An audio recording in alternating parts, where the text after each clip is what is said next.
friends, welcome back to my channel. I hope you're all doing really well. You are here with me in my sacred space once again, or my witchy room, or Zen den, whatever you want to call it. And I just have a few things that I wanted to share, so I just wanted to do a bit of a big old update video. And I'll start off with a haul, and I actually have spoiled the shit out of myself in the last couple of months, so if you don't like that kind of thing, please feel free to tune out, but I just wanted to share with you a couple of things I bought. Now, I decided late last year, or at the start of this year, that I wanted to contribute to my tarot collection, and there's a few decks that are on my wish list. And by the time it got to the first Sabbat of the year, which was Lamas or Lunasa, because my agreement with myself was that I would buy myself a new tarot deck each Sabbat, and that kind of helps me slow down on my tarot deck buying and just helps me decide what I really want and that kind of thing. But I couldn't really decide. I was stuck, and so I didn't buy myself anything. And I was talking to Avalon on Facebook, and she was saying that she hadn't bought herself a tarot deck for a very long time, and she came down with a cold or the flu and got really sick. And I said, you know what, I've been sick and I didn't buy myself a deck for Lamas, so I think that there's something, that we're onto something here. But anyway, so I didn't buy myself a tarot deck for Lamas because I just couldn't decide.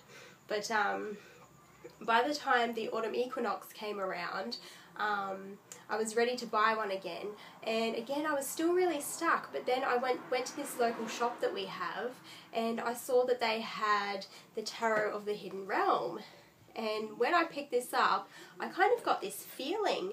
And this deck has not been on my wish list. I kind of had seen it and was like, yeah, like I wasn't really that interested in it, but I picked it up and I got this feeling from it, like I think I really do want this deck. And then I was on Instagram, and there's somebody who I follow on Instagram who had been sharing photos of this tarot deck, and I was looking at them and going, I really think I want this, because the photos that he was displaying was just so beautiful. And so anyway, I went back to the shop eventually, and I did buy it for myself. So that was my little autumn equinox present, the Tarot of the Hidden Realm. And I've got them in this bag that I got from Wild Child Creations, of course. They're my favourite tarot bag shop. And that's the deck, that's the backing. And it's just a really kind of nice nature, earth-centric kind of fairy deck, but it's not a real fairy tale fairy deck. It's a real raw kind of fae deck with this really beautiful energy, and I really love it. And when I first pulled out this deck and started working with it myself, I kind of did daily draws and a few little small readings for myself, and the thought popped into my head, I would love to have a reading where all of these cards come out. And then I thought, I should do a 78 card reading with this deck. So that's what I did, and it was a really amazing experience. I did it on the autumn equinox, so I laid them all out and just kind of meditated on them. And I wrote about 2.5 or 3 pages in my tarot journal that I got from this reading. And I can't share them with you because they're too personal. I really love that. The Two of Swords, it's not really a traditional depiction, but I do really love it. And yeah, so I've had amazing experiences with it already, and I just love it. It's really sweet, and I'm kind of, yeah, not sure why I wasn't attracted to it to start with when I first saw it on the internet, to be honest. But yeah, when I had it in my hands in person, I just had that feeling, and I think sometimes that happens, and you've got to trust it. But another thing that I have bought over the last couple of months is this this yoga mat bag, and it's from nikitahandmade.com.au, and they're a company that has these yoga mat bags made by women in Croatia, and it helps them stay out of poverty, and they don't have to sell themselves and their children into slavery and that kind of thing. So I thought that was a really good cause, and I knew about it probably sometime last year, and I really wanted to buy one then, but kind of didn't have the money. But since I've been working, I just was like, fuck it, and I decided to buy one, and I'm really happy that I did. And I would link you guys to the shop, but yeah, you've got this, there's a button on the top here that you can button it up, and there's a nice sturdy strap on the back which goes over your shoulder, and it's nice and comfortable. And they're made out of old upholstery fabric, so they're really well made, and it's nice. There's this nice slippery material on the inside to get your yoga mat in and out. So you can get your yoga mat in and out really easily. And my yoga mat was a bit of an investment itself, because my yoga teacher was really very particular about what kind of yoga mat we could have. She didn't want us to just buy a cheap $5 yoga mat to take to class. She wanted us to get a bit more of a better quality one, and I can't tell the difference between my $5 yoga mat and my $50 one, but anyways, I did buy the $50 one because my teacher wanted me to, and I wanted to kind of protect my investment, so I decided that a yoga mat bag would be really good rather than those little straps that you put over them that kind of dig in and can leave marks. So I'm really happy that I bought this one, and I'll leave you guys the link, but I may have to get onto the lady because I actually had problems ordering it. Like, I ordered it on the website, and then the one that I ordered wasn't actually available anymore, so she had to send me pictures of other ones that were available, and I had to choose one, which was fine because it's for a good cause, and I thought that this one was beautiful anyway. But the one that I actually ordered was kind of a patchwork one that wasn't available anymore. But anyway, I'll get on to her about that, and then once she's let me know, I'll link you guys below to either the website, if that's the best way to order them, or her email address, if that's the best way to order from her through there. So yeah, so that's from Nikita Handmade. And also, the other thing I bought myself is this mala, and I found it on Etsy, and yeah, probably again last year sometime, and really wanted one.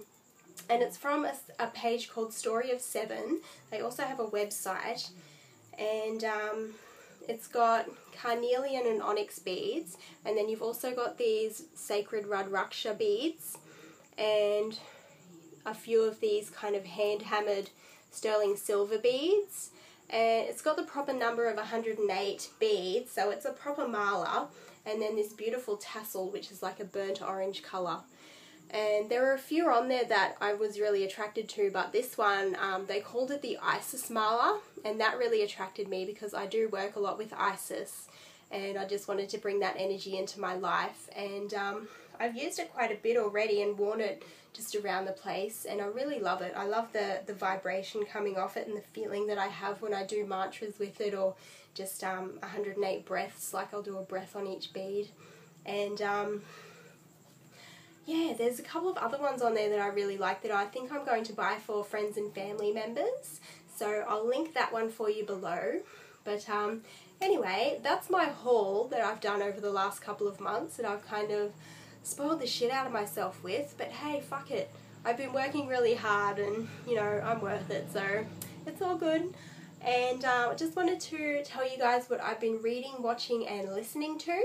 So I have been reading the book Helen of Troy by Bettany Hughes, and I got this one out from my local library, and it came out in 2005, and I actually saw it around that time, and I also saw a TV special by Bettany Hughes on Helen of Troy around that time, and I thought, man, I really want to read that book. But at the time, you know, I just moved to Gladstone. I was driving around delivering pizzas, so I didn't have the money for you know, a $40 or $50 book, so unfortunately I couldn't buy it. I don't know if you can see that. No, they put a sticker there. But it's a fantastic book. I'm about, I don't know, a quarter, maybe a third of the way through the actual text, and it is a historical book. Like, she's a historian and she's writing it from a historical perspective, but it's really well written. She makes it really come alive, and it's not dry and boring. It's really, really juicy, and it goes into you know, how she was depicted in the book The Iliad, and the fact that the Iliad was actually a sacred text to the ancient Greeks, which I did not realise. Kind of the extent of my knowledge on the ancient Greeks came from history class in school and that kind of thing. And yeah, but they actually used it as a sacred text, and then because she was a demigoddess, because apparently Zeus was her father, the Greeks and particularly the Spartans would worship her as a goddess, and so it goes into that and all the different, like there's pictures of all the different artifacts that they had, like that little mirror and just pottery, things like that. And it's just an absolutely beautiful book. I'm so glad that I've finally gotten to read it after all these years, and I'm really enjoying it. I love Greek mythology, and this one in particular is absolutely beautiful. So I'm looking forward to reading the rest of that one, and I'll probably do a review of it on my blog. So what I've been watching, I've been watching a lot of TV. I have also been watching lots of YouTube. Just other pagans on YouTube is what I mainly watch. But yeah, I've been watching a little bit of the BBC series Merlin, which my friend lent me on DVD. And catching up on Game of Thrones, because of course Game of Thrones is starting again this month, actually tomorrow I think, yeah, so I'll be watching that one. And a show here called Wentworth has started again, which is based in a women's prison, and that's a really good kind of hard-hitting drama series. I love those kind of shows. And yeah, I've been watching a fair bit of TV, so yeah, and I'm also looking forward to Penny Dreadful starting again. Love, love, love that show. It's fantastic. So that will be starting again next month. So I'm looking forward to that. And what I've been listening to, I'm a big fan of Evanescence, and I recently discovered the soundtrack that the lead singer of Evanescence, Amy Lee, did for a movie called War Story. And the soundtrack is called Aftermath, and I've just been listening to that on repeat. Like, I listen to that while I'm doing housework, I listen to that while I'm doing yoga. I just love it. It's so beautiful. And it's kind of a different style to Evanescence. Like, there's a different feel to it, but it's still her voice, so I kind of, you know, of course I love it. And it's only really a short one, it goes for half an hour, but I think it's fantastic. And yeah, life's been pretty good for me. I just wanted to give you guys an update. I'm still doing my IDGAF thing. I'm actually reading Helen of Troy for my IDGAF studies, because there's now that I'm an initiate, there's not really any restriction on what I have to read. I can read pretty much whatever I want. And I'm still active on the Facebook page. I had 2 weeks off Facebook for, 2 weeks, so I kind of, it went fine for the first week, and then after that I really kind of missed it. So I've still got a pretty bad Facebook addiction, but I'm getting there. Yeah, so I still have more videos planned in the pipeline, so I really want to do my herb garden video still, and there's just other topics that I want to talk about. But anyway, I've got the ball rolling now with this update video. So thanks for watching if you've made it this far, and I hope you are doing really well, and blessed be. Bye!